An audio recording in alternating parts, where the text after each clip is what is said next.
आजच्या या ब्लॉगमध्ये तुम्हा सगळ्यांचं मनापासून स्वागत। आईपण विथ संगोपन या यूट्यूब चॅनलवर मी सुप्रिया तुम्हा सगळ्यांचं मनापासून स्वागत करते। आजचा व्हिडिओ कशा संबंधित आहे हे तुम्हाला व्हिडिओचं टायटल बघून लक्षात आलंच असेल। सो व्हिडिओला सुरुवात करण्यापूर्वी तुम्हाला काही सांगायचं आहे, ते म्हणजे तुम्ही जर नवीन आई वडील आहात, म्हणजे नुकतंच तुम्ही आई वडील झाले आहात, म्हणजे नुकतंच पालकत्व जर तुम्ही स्वीकारलं असेल, तर तुमच्या प्रत्येक अडचणींचं सोल्युशन तुम्हाला या चॅनलवर मिळणार आहे। मी एका 5 वर्षाच्या मुलीची आई आहे आणि माझं दुसरं बाळ 2 महिन्यांचं 1.5 महिन्यांचं आहे। सो मी माझ्या दोन्ही एक्सपिरियन्सेसवरून तुमच्या सगळ्या अडचणी सहज समजू शकते। सो तुमच्या सगळ्या अडचणींचं सोल्युशन तुम्हाला इथे मिळणार आहे। तुमच्या अडचणींचं सोल्युशन म्हणजेच आईपण विथ संगोपन। तर आमचे व्हिडिओ तुमच्यापर्यंत सहज पोहोचण्यासाठी चॅनलला सबस्क्राइब करा। मंडळी, तुम्ही जर चॅनलला सबस्क्राइब केलं किंवा चॅनलला फॉरवर्ड केलं, शेअर केलं, लाईक केलं, कमेंट्स केल्या, तर मला प्रेरणा मिळणार आहे, दुसरं तिसरं काही नाही। सो मला सपोर्ट करण्यासाठी चॅनलला सबस्क्राइब करा। आजचा आता आपला जो विषय आहे मूळ, त्याच्यावर आपण वळूया की बाळ रडतं का रडतं, याची कारण आपण मागच्या व्हिडिओमध्ये बघितली। आता का रडतं त्याचं महत्त्वाचं कारण आपण बघितलं होतं, कॉलिक पेन। तर हे कॉलिक पेन साठी काय उपाय आहे, काय घरगुती उपाय आपण करू शकतो जेणेकरून बाळाला बरं वाटतंय का आपल्याला लक्षात येतं, म्हणजे काय होईल तर बाळ थोडंसं शांत होईल। सगळ्यात महत्त्वाची गोष्ट, बाळ ज्या वेळेला रडतं त्यावेळेला आपल्याला सगळ्यांच्या डोक्यात एकच असतं की बाळाचं पोट दुखत असेल। तर ते चेक करण्यासाठी सगळ्यात पहिली टीप आहे, बाळाचं जर पोट दुखत आहे आणि जर पोट दुखीमुळे बाळ रडत आहे, तर तुम्हाला लक्षात घ्यायचं आहे की बाळ त्याचे पाय ताणतो आहे का, पाय असे सरळ स्ट्रेच करतो आहे का, म्हणजे पाय सरळ करून करून जोरजोऱ्याने पाय सरळ करत असेल, पूर्ण बॉडी त्याची स्ट्रेच करत असेल, तर बाळाचं पोट दुखत आहे, लक्षात घ्या। त्यानंतर टिप नंबर 2, जर तुम्ही बाळाला पोटाला जर थोडंसं असं दाबता आहात, बाळाच्या पोटाला असं प्रेस करत आहात आणि त्याला जर बरं वाटतंय, तो जर थोडंसं शांत होतोय, तर ते पोटदुखी आहे।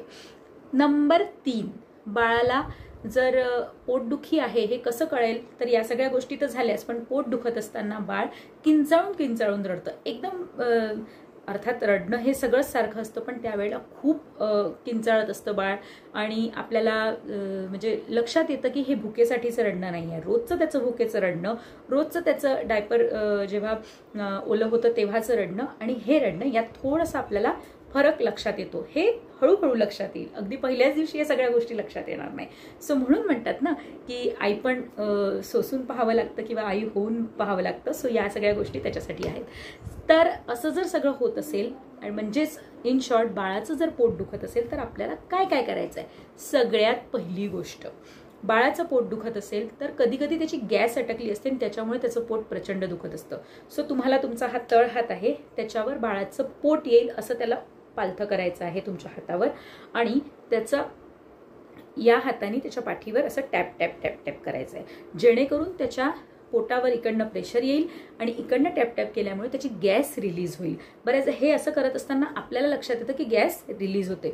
हे मी माझ्या मनाने सांगत नाही आहे, हे माझा अनुभव आहे। माझ्या मुलीच्या वेळेला 5 वर्षांपूर्वी जेव्हा मला मुलगी झाली आणि त्यानंतर ती जेव्हा रात्री रडायची तेव्हा मला रडायला यायचं आणि तिच्या सगळ्या गोष्टी, तिचं इतकं किंचाळून किंचाळून रडणं असायचं की रात्री बरेचदा आम्ही तिला रात्री 2 वाजता अगदी मध्यरात्री तिला आम्ही हॉस्पिटलला घेऊन गेलो आणि तिथे गेल्यानंतर डॉक्टरांनी काहीही केलं नाही। डॉक्टरांनी तिला फक्त असं उलटं हातावर घेतलं आणि टॅप टॅप टॅप केलं, तर तिची गॅस रिलीज झाली आणि ती एकदम ओके व्हायची। तर या गोष्टी अनुभवानेच हळूहळू आलेल्या आहे, म्हणून तुमच्यासोबत शेअर करते की प्रत्येक वेळेला पॅनिक होऊन आपण जे काही करतो त्याच्यामुळे बाळाला खूप त्रास होतो की आपण ते दवाखान्यात नेणार, तिथून येणार। प्रत्येक वेळेला इतकी इमर्जन्सी नसते। सो कॉलिक पेन जे आहे ते घरच्या घरी सहज रिलीज होऊ शकतं। तर पहिला मी हे सांगितलं की असं असं केलं, गॅस रिलीज झाली की बाळ शांत होतो। दुसरी गोष्ट, दुसरी टीप म्हणजे तुम्हाला बाळाला पालथं झोपवायचं आहे थोड्या वेळ। एखादी उशी घ्या, त्या उशीवर त्याचं पोट दबेल अशा पद्धतीने त्याला झोपवा। या जर पोझिशन्स तुम्हाला हव्या असतील तर मी नक्की माझ्या बाळाचे जेव्हा करते या सगळ्या गोष्टी तेव्हा एक तर व्हिडिओ क्लिप्स किंवा फोटोज घेऊन तुमच्यासाठी नक्की शेअर करेल, जेणेकरून तुम्हाला प्रॉपर माहिती मिळेल। सो जे आई वडील एकटेच राहतात, बरेच कपल आपले आहेत जे एकटेच राहतात, त्यांना मदत मिळणे हाच या मागचा उद्देश आहे. कारण या दरम्यान, या आत्ताच्या माझ्या सेकंड डिलिव्हरी नंतर मला जे काही प्रॉब्लेम्स लक्षात आले की अरे आपल्याला तर पटापट या गोष्टी माहिती होत्या, तर त्यामुळे आपण पटकन त्याच्यावर उपचार केले. माझं बाळ रडायला लागलं, पहिल्या वेळेला जशी मी धावत दवाखान्यात जायची, तेव्हा आता हा जेव्हा माझं दुसरं बाळ जेव्हा रडायला लागलं तेव्हा मी पटकन त्याला रडायला लागलं की पहिले असं घेते, टॅप टॅप करते, ढेकर अटकली का बघते, या गोष्टी बघते आणि मला लक्षात येतं की त्याला काय कशामुळे त्रास होत आहे. सो हे फक्त आणि फक्त अनुभवाचे बोल आहेत, खूप मोठे नाहीत, पण जे काही अनुभव, जो काही एक्सपिरियन्स घेतलाय त्याचे हे बोल आहेत. सो हे झालं बेसिक गोष्ट. त्यानंतर तुम्हाला लक्षात घ्यायचं की बाळाच्या पोटाला फक्त अशा बोटांनी तुम्ही मसाज करा. याचा व्हिडिओ मी नक्की टाकेल तुमच्यासाठी की बाळाच्या अगदी नाभीच्या खाली तुम्ही असे बोटं जर फिरवले तर लक्षात येतं की त्याची गॅस वगैरे अटकली असेल तर ती त्यावेळेला पण त्यांनी पण पास होते आणि बाळाला बरं वाटतं. सो तेल घेऊन तेलानी हळूहळू मसाज करणं सुद्धा एक छान उपचार आहे. त्यानंतर येतो सगळ्यात महत्त्वाचं म्हणजे आपल्याकडे हिंग, जो रामबाण उपाय सांगितला जातो पोटासाठी, आपल्या पूर्वीपासून आपले आजी, आपले आई, सासूबाई या गोष्टी सांगत असतात. तर ते हिंग तुम्हाला लावायचं आहे. पण ते हिंग कसं लावायचं आहे, तर तुम्हाला 1 चमचा पाणी घ्यायचं आहे, ते गरम करायला ठेवायचं आहे, त्या गरम पाण्यामध्येच हिंग टाकून द्यायचा आहे थोडासा. हिंग हा खूप चांगल्या क्वालिटीचा घ्या म्हणजे जेणेकरून पटकन असर करू शकेल. त्यानंतर ती पेस्ट बनवायची, म्हणजे पाणी चांगलं कमी झालं की हिंगाचं ते पाणी तयार होतं आणि ते पाणी बाळाच्या नाभीपासूनच्या भागाला तुम्हाला लावायचं आहे आणि त्यांनी पण बाळाला लगेच बरं वाटतं. तर असे हिंगाचे रोलॉन्स पण आजकाल मिळतात. ममाअर्थचं वगैरे रोलॉन मी बघितलं, मी अजून परचेस केलं नाही आहे, सो मी तुम्हाला घ्या असं म्हणणार नाही. हिंग बेस्ट आहे घरी जे आहे ते लावायला. सो हे झालं अजून एक उपाय, जो अगदी छान उपाय आहे ज्याने बाळाचं पोट एकदम छान होतं. आता अजून सगळ्यात महत्त्वाचा रामबाण उपाय म्हणजे आपल्या इथे पूर्वीपासून ग्राईप वॉटर बाळाला दिलं जातं. हे ग्राईप वॉटर बाळाच्या पोटासाठी खूप इफेक्टिव्ह असतं असं म्हणतात. मी माझ्या मुलीला सुरुवातीला दिलं, सो इफेक्टिव्ह आहे. पण आता मी माझ्या बाळाच्या बाबतीत कुठलीही गोष्ट त्याच्या पोटात टाकण्यापेक्षा वरचे उपाय बघते की जे मला आता माहिती झाले आहेत की छोट्या छोट्या गोष्टींनी त्या गोष्टी करण्याचा प्रयत्न करते. तर ग्राईप वॉटर सुद्धा तुम्ही तुमच्या डॉक्टरांना विचारून देऊ शकता. ग्राईप वॉटर हे पण काही खूप असं त्याच्यामध्ये काही खूप असे हार्ड असे काही हे नसतात. सो तुम्ही ते बाळांच्या यांनीच बनवलेलं असतं, तर तुम्ही देऊ शकता. कारण बाळाला दूध पचत नाही आणि त्याच्यामुळे बाळाचं पोट दुखत असतं. सो ग्राईप वॉटर हे त्याला चांगलं एक उपाय आहे. आता सगळ्यात महत्त्वाचा एक उपाय, जे प्रत्येक नवीन आईच्या पर्समध्ये जे औषध असतं बाळाचं, ते म्हणजे कॉलिकेट. हे कॉलिकेट डॉक्टर्स आपल्याला प्रिस्क्राईब करतात की हे तुम्ही बाळाला देऊ शकता, बाळाला पेन झालं तर. सो आपण काय करतो, बाळ रडलं की लगेच ते कॉलिकेटचे थेंब टाकून देतो.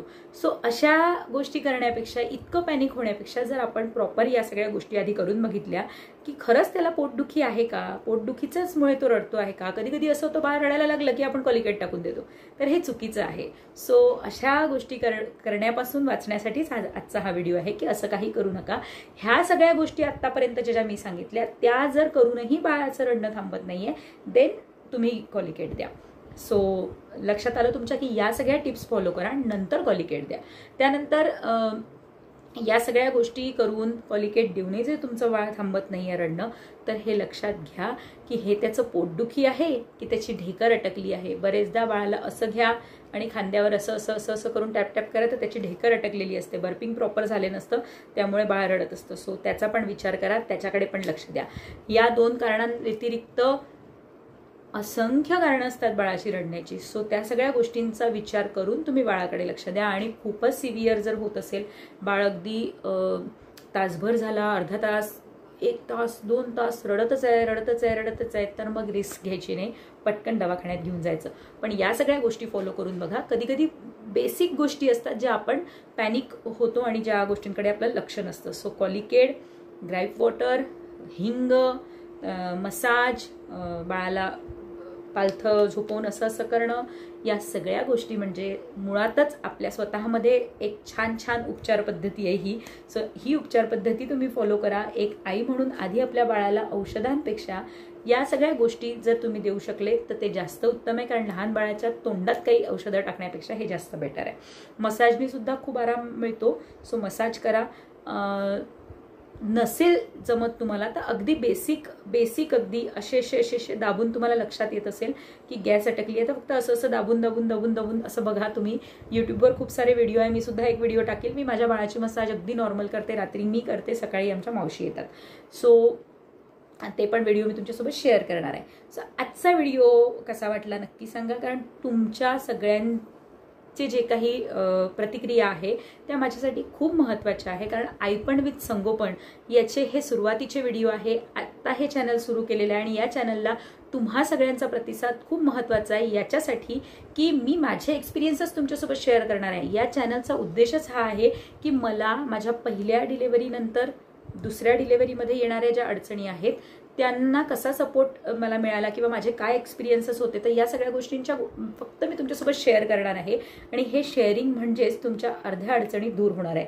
म्हणून मी म्हणते प्रत्येक वेळेला किंवा प्रत्येक व्हिडिओमध्ये हे म्हणणार आहे मी की तुमच्या सगळ्या अडचणींचं सोल्युशन कोणाच्या तर नव्या आईबाबांच्या सगळ्या अडचणींचं सोल्युशन म्हणजेच आईपण विथ संगोपन.